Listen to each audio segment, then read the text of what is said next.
Olá, olha quem tá de volta depois de alguns meses sem gravar novos vídeos. Estamos aqui de volta para gravar novos conteúdos, informação. E para você que é novo por aqui, o canal a gente traz informações sobre a cirurgia bariátrica, sobre a obesidade e assuntos relacionados. Então vem com a gente que hoje o assunto vai ser muito legal. Sentir fome o tempo todo, comer, comer, comer e nunca se sentir saciado. Você já sentiu alguma coisa parecida? Ou já ouviu alguém que tem essa história parecida? Todo mundo já passou por isso em algum momento da vida, né? Que a gente fala que tem até um buraco no estômago, que come, come, come e nunca se sente saciado. No entanto, existem situações em que realmente isso é uma patologia, ou seja, vira uma doença. Existem 3 fenômenos que são considerados como síndrome da fome. E esses 3 fenômenos eles têm em comum o impulso de não conseguir parar de comer, ele não tem o gatilho da saciedade. Mas apesar de ter isso em comum, são doenças totalmente diferentes e com características diferentes. São elas: síndrome da fome noturna, síndrome de Prader-Willi e síndrome da fome oculta. No vídeo de hoje eu vou explicar um pouquinho sobre cada uma dessas 3. Vem com a gente. Bom, a síndrome da fome noturna é um fenômeno que é caracterizado por pessoas que normalmente têm o ciclo circadiano trocado. Ou seja, são pessoas que durante o dia não sentem muita fome e todo o apetite dela fica durante a noite. Normalmente são características de pessoas que têm a vida muito agitada, a vida muito estressante, pessoas que sofrem muito de ansiedade e, em alguns casos, pessoas que podem desenvolver devido a algum tipo de medicação, especialmente pessoas que sofrem de insônia. Para algumas pessoas, esse fenômeno acontece mais ou menos após 2 horas de sono. A pessoa acorda e tem a necessidade de comer para voltar a dormir. E geralmente as pessoas, ao acordar de manhã, elas não se recordam desse fato de terem levantado para comer. E apesar da causa não estar bem esclarecida, trata-se de um distúrbio caracterizado pelo retardo do ciclo circadiano e a função neuroendócrina. As pessoas que sofrem dessa síndrome normalmente são chamadas de comedores noturnos. E elas apresentam algum distúrbio em alguns tipos de hormônios produzidos pelo corpo, que é a melatonina, que é o hormônio do sono, a leptina, que é o hormônio que controla o apetite, e o cortisol, que é o hormônio do estresse. Os comedores noturnos podem ter sintomas diferentes. Tem pessoas que têm mais episódios durante a noite ou menos, e geralmente vem associado com algumas outras características, como insônia, dor de cabeça, hipertensão, diabetes, irritação, entre outros sintomas que podem afetar a saúde dessas pessoas. O diagnóstico é feito quando se avalia algumas características. A pessoa tem que apresentar uma hiperfagia noturna, ou seja, um excesso de fome noturno, que faz ela comer de cerca de 25 a 50% da quantidade de calorias que ela deveria consumir durante todo o dia. Além disso, a pessoa tem que apresentar pelo menos 3 sintomas desses 5 aqui. Anorexia matinal, definida como ausência de apetite matinal, em que o indivíduo pula o café da manhã ou não come pelo menos até meio-dia, em 4 ou mais manhãs da semana.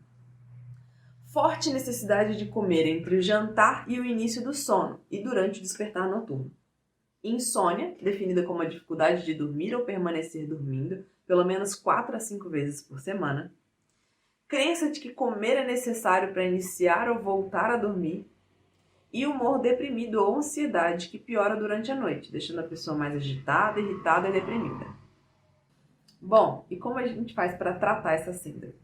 Como se trata de uma doença comportamental, geralmente é indicado que se trabalhe com vários profissionais, um psicólogo, um nutricionista, que vai auxiliar a pessoa durante esse processo. Alguns relatos de casos e estudos abertos sugerem um benefício de uma variedade de estratégias utilizadas, que podem incluir tratamento farmacológico, terapia cognitivo-comportamental e outras terapias que sugerem o relaxamento muscular e relaxamento da pessoa para tentar amenizar os sintomas, né, e melhorar tanto a questão de insônia, ansiedade e estresse, para tentar reduzir os episódios e melhorar a condição de vida dessas pessoas.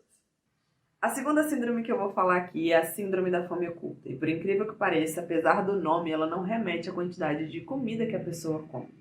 A síndrome da fome oculta é definida, segundo a Organização Mundial da Saúde, como a carência de determinados nutrientes no organismo, uma deficiência de micronutrientes, como vitaminas, minerais, que são essenciais para o organismo. Essa condição é desenvolvida principalmente por um desequilíbrio na alimentação, derivado pela não variação de alimentos na rotina alimentar e atinge 1 a 4 pessoas no mundo. E aí a gente pode pensar, né, que é uma síndrome que atinge pessoas que passam fome, países que sofrem mais com essa condição, mas não necessariamente. Inclusive, é muito comum encontrar essa síndrome em pessoas obesas, porque não é a falta de alimentação, é a falta de nutrientes. E uma alimentação inadequada pode gerar, sim, essa síndrome. E aí uma coisa que é importante a gente diferenciar, que é a síndrome da fome e a desnutrição alimentar. Porque a síndrome da fome oculta é caracterizada pela falta de nutrientes. E a desnutrição alimentar, ela é associada à falta de acesso à alimentação. Os sintomas dessa síndrome são bem silenciosos e são até um pouco difíceis de diagnosticar porque são confundidos com outras doenças. O diagnóstico pode ser feito através de exames laboratoriais, avaliação clínica e avaliação do comportamento nutricional da pessoa. A pessoa que sofre da síndrome da fome oculta pode apresentar cansaço, sonolência, dificuldade na concentração, instabilidade de humor, queda de imunidade, cãibra, contração de músculos, fraqueza e irritação. Essa síndrome, quando atinge crianças e adolescentes, pode influenciar bastante no crescimento e desenvolvimento, tanto físico quanto mental. Em adultos, pode comprometer a imunidade e estar associada a desenvolvimento de doenças como osteoporose, diabetes, hipertensão, entre outras doenças que podem afetar o metabolismo e que dependem de um corpo bem nutrido, digamos assim. Os principais nutrientes que podem provocar a síndrome da fome oculta são ferro, iodo, vitamina A e zinco. Bom, e como é de se esperar, o tratamento ele pode ser feito através do acompanhamento nutricional, tanto de um nutricionista quanto um endocrinologista, e provavelmente vai envolver tanto a alimentação quanto a suplementação, para que essas pessoas tenham essa deficiência suprida. E a terceira e última síndrome é a síndrome de Prader-Willi. Esse é um distúrbio raro, genético, e pode acometer 1 a cada 15 mil pessoas no mundo. A origem da doença parte de uma anomalia no cromossomo 15 de origem paterna e pode gerar alguns sintomas como hipotonia muscular, que é a fraqueza e falta de firmeza muscular, atraso na fala, na escrita e gerar compulsão alimentar. Como a gente está falando da síndrome da fome, eu vou focar especificamente nessa parte. O portador dessa síndrome começa a desenvolver compulsão alimentar na infância, ou seja, uma criança que come e nunca se sacia. Esse é o principal e primeiro sintoma dessa síndrome. A síndrome afeta a parte neurológica, especialmente na parte onde ocorre a produção de alguns hormônios.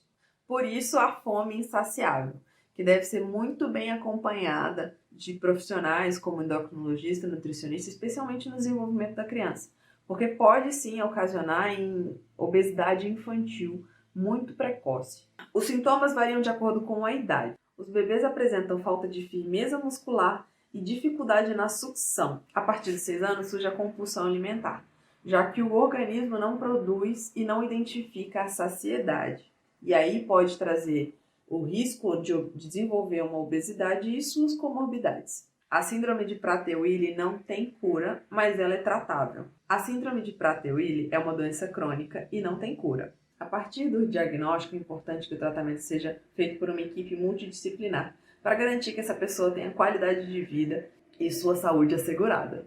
Bom, agora você já sabe as 3 síndromes que são consideradas as síndromes da fome.